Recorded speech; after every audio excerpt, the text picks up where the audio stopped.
જાઓ.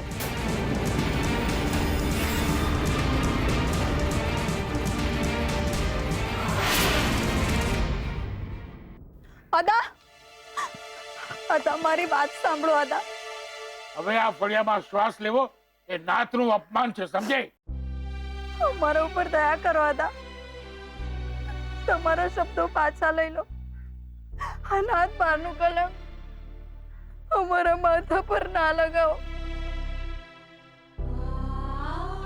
અમે પણ તમારા સંતાન જ છીએ ને અદા.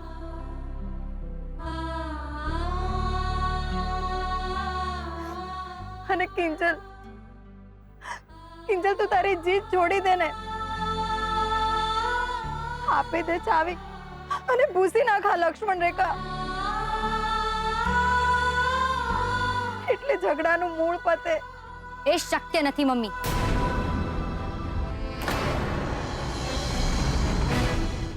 નેદા, તમે જ કહો, આજના જમાનામાં કોઈ 100 રૂપિયાના વકરામાં ઘર ચલાવી શકે ખરું? એ છોડી, એ જ તો બાયમાણાની આવડત કહેવાય, સમજી? બાકી તમારા ઘર પર આજથી નાતની ચોકડી એટલે ચોકડી.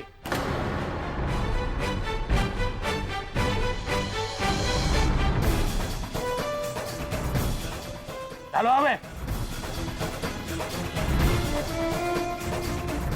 આ છોકરીનું પરાક્રમ મારે નાતની પત્રિકામાં લખીને મોકલાવવું પડશે. હાલો. અદા, અને તું હું એ ખોડાણી છો? હાલવા માંડ. આ ભીમજી અદાને કહીને તને નાત બાર મૂકી દેવી છે. હાલ. કપરા સંજોગો છે, લાય લાય ધૂપ છે, આંખો સુકાઈ ગઈ, હોઠ સાવ ચૂપ છે.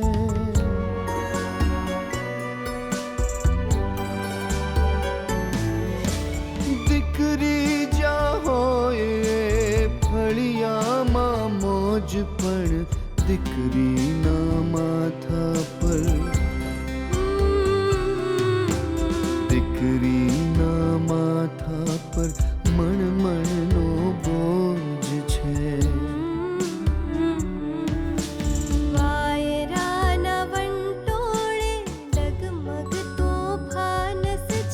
દીકરીનું અજવાળું સાચવે તે માણસ છે. આ તો બહુ ખોટું થયું કહેવાય. ખોટું નહીં, નોનસેન્સ, મહા નોનસેન્સ થયું કહેવાય આંટી. અને આપણે કયા જમાનામાં રહીએ છીએ અને આ નાતબાર કયા જમાનાનું છે? તારી વાત તો સાચી છે, પણ આ બધું થયું ક્યારે? અરે હમણાં જ ગુલાબનો ફોન આવ્યો તો 15-20 મિનિટ પહેલા. એટલે સેજલે મને કહ્યું પણ નહીં. હે તો ક્યાંથી કે? એ લોકો પોતે જ કેટલા શોખમાં હશે તો ફોન કરવાનું સૂજે કઈ રીતે? અને આ ન્યાતબાર શબ્દ સાંભળવામાં જેટલો નાનો લાગે છે, હકીકતમાં એટલો નાનો હોતો નથી. તો શું કોઈને એકવાર ન્યાત બહાર કરવામાં આવે તો એમને આખી જિંદગી આ બધું સહન કરી રાખવું પડે? એ જરૂરી નથી. બધી જ્ઞાતિના પોતાના એક કાયદા હોય છે. કોઈ નર્મદામાં નાઈને ન્યાતની માફી માંગી લે છે તો કોઈ પૈસાનો દંડ ભોગવે છે. પણ જ્યાં સુધી ન્યાત ના કહે ત્યાં સુધી ન્યાત બહાર થયેલી વ્યક્તિના ઉંબરે પણ કોઈ ચડતું નથી. અને ઘણીવાર તો લખાયેલા લગ્ન પણ ફોક થાય છે. એટલે રૂપેશ અને સેજલ ભાભીના લગ્ન પણ નહીં થાય? થોડી ઘણી અડચણ આવી શકે છે, પણ આપણી અને સેજલની ન્યાત અલગ છે એટલે બહુ કંઈ વાંધો આવે એવું મને લાગતું નથી. બાકી તો હવે રૂપેશના પપ્પા આવે પછી જ ખબર પડે. બાકી મને જો કોઈ મારો અંગત અભિપ્રાય પૂછે તો હું કહીશ કે ભીમજી અદાનો નિર્ણય ખોટો છે અને કિંજલ સાચી છે. હેને? મારું પણ આ જ માનવું છે. અને કિંજલે જે કંઈ પણ કર્યું છે એના ઘર પરિવારના ભરણ પોષણ માટે કર્યું છે. એમાં એનો પોતાનો કોઈ સ્વાર્થ નહોતો. અને જો આજે છોકરીઓ આગળ નહીં વધે તો આપણું સમાજ બહુ પાછળ પડી જશે. ને તારા પ્રેમની ગાડી પણ.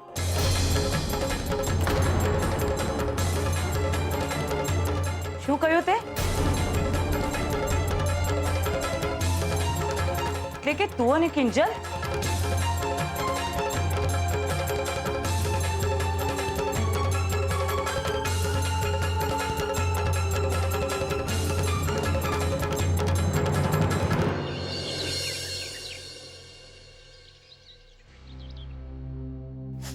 મમ્મી તું રડ નહીં. જે થવાનું હતું એ થઈ ગયું. અને આમ પણ તું જાણે છે ભીમજી અદાએ ન્યાયના નામે આપણી સાથે અન્યાય જ કર્યો છે. મને ન્યાય અન્યાયની ચિંતા નથી. મને ચિંતા તમારા પપ્પાની છે. એમને જો આ નાત બહારની વાતની ખબર પડશે તો એમનું શું થશે? આપણે બધા તો સાજા નરવા છીએ, સાચવી લઈશું આપણી જાતને. પણ તમારા પપ્પા એ કઈ રીતે સાચવી શકશે એમની જાતને? પણ મમ્મી, પપ્પાને આ વાત કહેવાની જરૂરત શું છે? તું તો રહેવા જ દે કિંજલ. પહેલા ખાલી દીકરીની માં સાંભળવું પડતું હતું. અને હવે દીકરીના કારણે ન્યાત બાર થયેલી માં એમ સાંભળવું પડશે. લોકો થૂ કરશે અને જાતનું સંભળાવશે એ તો અલગ. તો સાંભળી લઈશું મમ્મી. જ્યાં સુધી આપણે બધા સાથે છીએ ત્યારે ચિંતા કરવાની શી જરૂર છે? જરૂર છે, કારણ કે તમારા ત્રણેયના લગ્ન હજુ બાકી છે. મમ્મી તું મારી ચિંતા ના કર. રૂપેશના ઘરના આવા બધામાં માને એવા છે જ નહીં. અને જો માનતા પણ હશે ને તો રૂપેશ મારો સાથ કદી નહીં છોડે. ઠીક છે, પણ પછી આ બંનેનું શું? ખાલી ચા દૂધ કે ફૂલ પેટથી તો આખી જિંદગી નથી કાઢી શકાતી ને.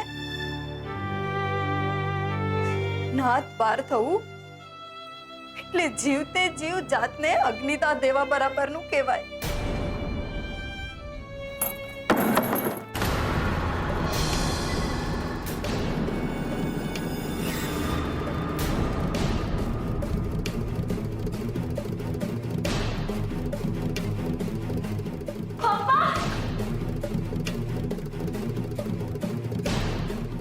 શું થયું પપ્પા? કઈ જોઈએ છે?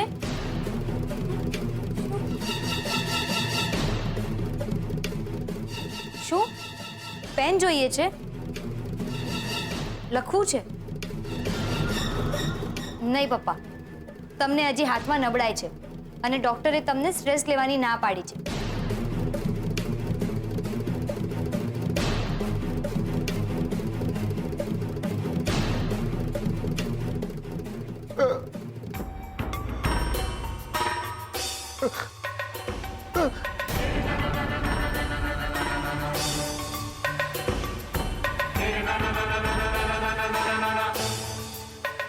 શું તમને સ્ટ્રેસ લેવાની ના પાડી છે તો મમ્મી રડીને પોતાનો સ્ટ્રેસ શું કામ વધારી રહી છે? એમ જ ને?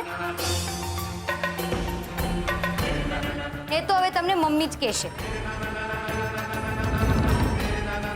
બોલ, શું કામ રડી રહી છે?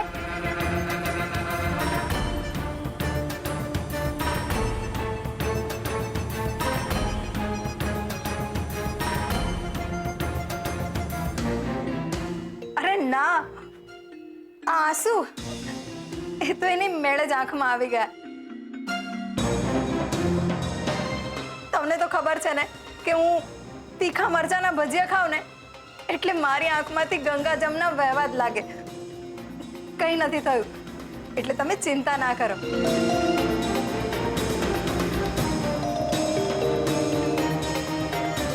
અને તમે આમ બહાર કેમ આવી ગયા? ચાલો, ડોક્ટરે તમને આરામ કરવાનું કહ્યું છે ને? હા, ચાલો આવો.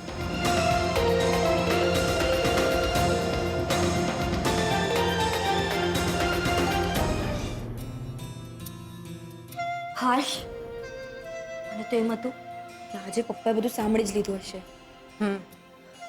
પણ હવે આપણે બધું સંભાળવું પડશે. એ તો આપણે સંભાળી જ લઈશું, રાઈટ? Super right.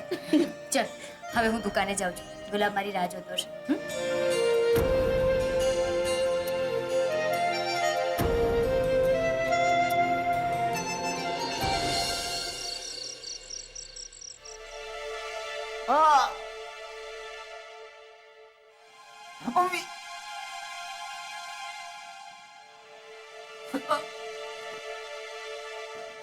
જાણું છું બેટા, તને ખૂબ દુખે છે, પણ દુખે તો ખરું જ ને. મૂડ માર વાગ્યો છે. હું કહું છું શું જરૂર હતી આવા વસૂલી જેવા લોકો સાથે ઉઠબેસ કરવાની? બેટા તું અહીંયા ભારતમાં હવે કેટલા દિવસ? હું તો કહીશ જતા જતા છે ને ચાની દુકાનની ચાને જવા દે. મોટું મન રાખતા રહો. અને આમ પણ એમને માથે તો નાત બારનું મોટું આપ તૂટી પડ્યું છે. તું સમજે છે ને મારી વાત?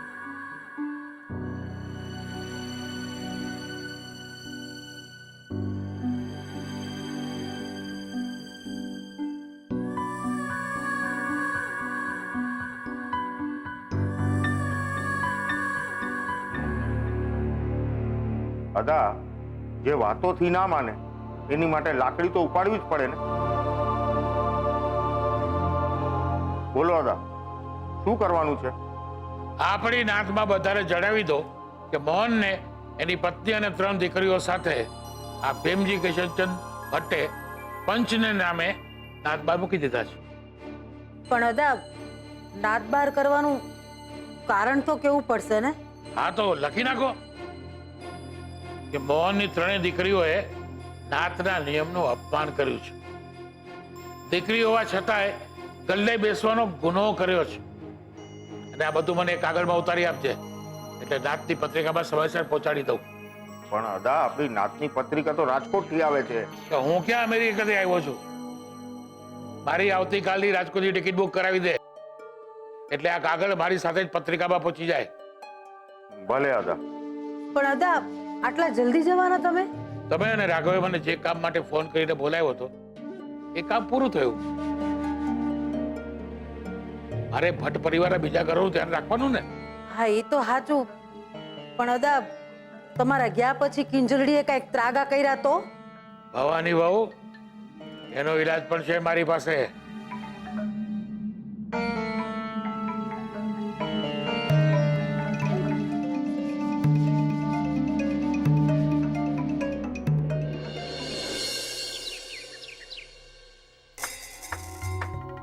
ભાવેશા બરાબર ટોક છે. હે, દિવાલમાં ચડાઈ જવું જોઈએ, લોકોના મગજમાં ફસી જવું જોઈએ. ઓ ભાઈ રહેવા દો, આ શું કરો છો?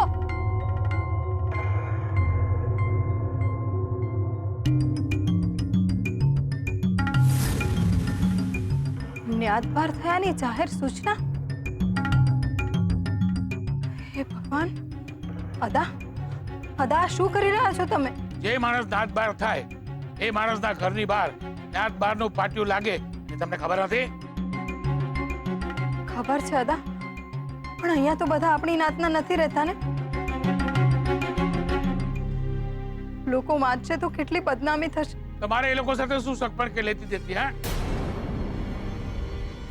કે મીરાબાઉ, તમે નાતબાર થયા એટલે વડીલોનો મલાજો જાળવવાના રીત રિવાજના નિયમને દેવે મૂક્યો છે કે શું? ના ના અદા, એવું નથી. પણ અદા હવે ના કરો ને. આ તો હજી શરૂઆત છે મીરાબાઉ. એક પાટિયો હજી દુકાને પણ લગાડવાનું છે. અને હા, જો આ પાટિયો અહીંયાથી કાઢ્યું તો અત્યારે તો ફક્ત નાતબાર થયા છો. પછી નાતના લોકોના હાથે તમારું મોટું કાળું કરાવવા તૈયાર રહેજો.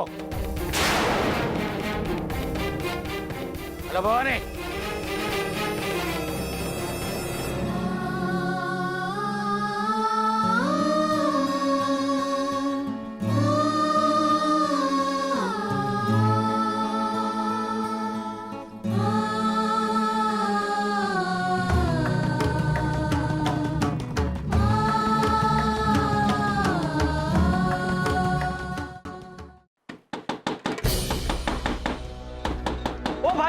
આ તમે શું કરી રહ્યા છો?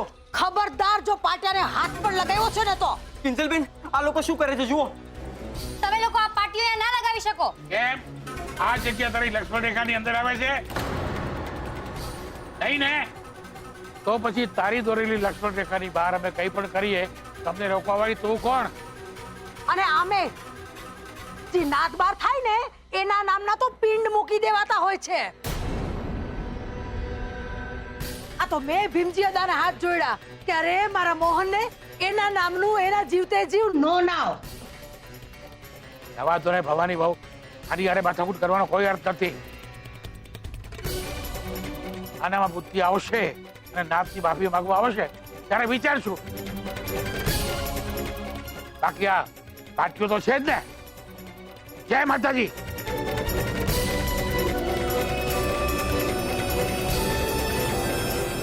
ભવાની બહુ, તમે આ તુલસી અહીંયા એટલા માટે વાવ્યા હતા ને કે દુકાનમાં બરકત રહે.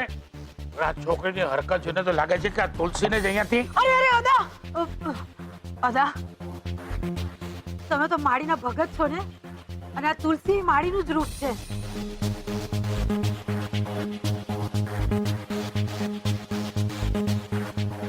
હાશ, નકર તુલસીના છોડ ભેગા મારા છાના છુપાવેલા રૂપિયા બહાર આવી ગયા હોત. જય માતાજી. જય માતાજી.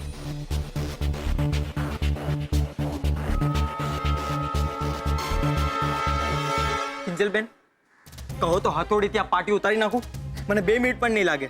ના ગુલાબ, અદા દાદાગીરી બતાવીને આ નોટિસ અહીંયા લટકાવીને ગયા છે ને, તો ભલે લટકાવે. આપણે પણ હવે દાદાગીરીથી જીવી બતાવીશું, દુકાન ચલાવીને બતાવીશું અને મજબૂર કરી મૂકીશું એમને કે તેઓ પોતે પોતાના જ હાથથી આ નોટિસ અહીંયાથી ઉતારે.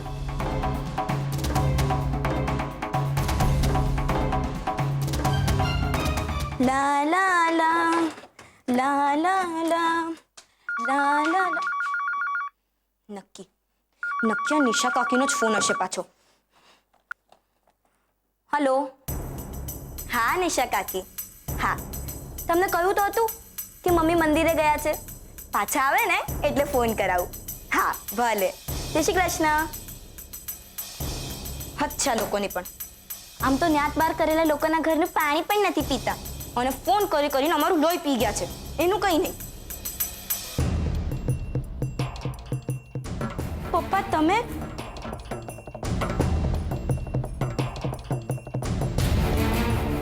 તમે અહીંયા જ બેઠા છો? મારું તો ધ્યાન જ નહોતું. કોનો ફોન હતો? અરે કોનો ફોન હતો એ ભૂલી જાઓ અને તમે બંને પહેલા પ્રસાદ ખાઓ.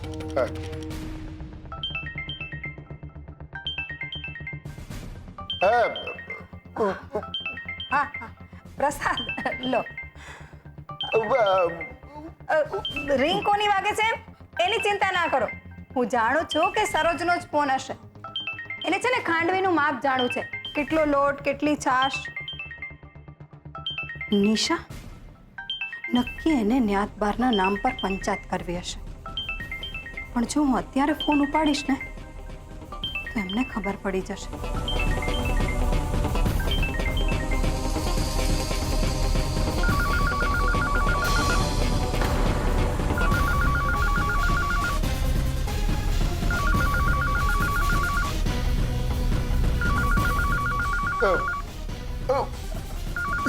હા હા પપ્પા.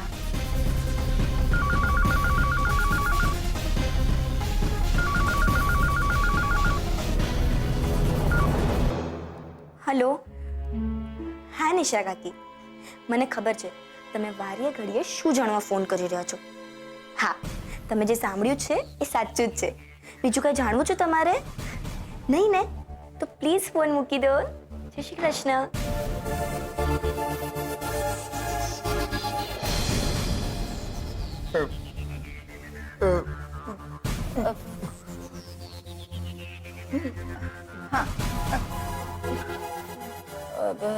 પપ્પા, સેજલ દીદીની સીએ ની એક્ઝામ છે ને, એટલે સવારથી બધા ફોન પર મંડાયા છે. All the best, all the best. એમાં પાછા નિશા કાકી, તમે તો ઓળખો જ છે એમને. એકવાર ફોન પર મંડાય છે એટલે કલાક સુધી ફોન મૂકે જ નહીં. અને બિચારા સેજલ દીદી, તમે જ કહો, આખો દિવસ ફોન પર બધા સાથે વાતો કરે કે પછી વાંચે? બરાબર ને મમ્મી? હાસ તો. બીજલ બેટા, એક કામ કર, તારા પપ્પાને લઈને રૂમમાં જા. હા. અને તમારે અડધો કલાકથી વધારે બેસવાનું નથી. યાદ છે ને તમને ડોક્ટરે શું કહ્યું છે? જા બેટા, પપ્પાને લઈને. ચાલો પપ્પા. અરે જા, હું નિશા સાથે અત્યારે જ વાત કરી લઉં છું એટલે પતે. શાંતિથી લઈને જજો. ચલો.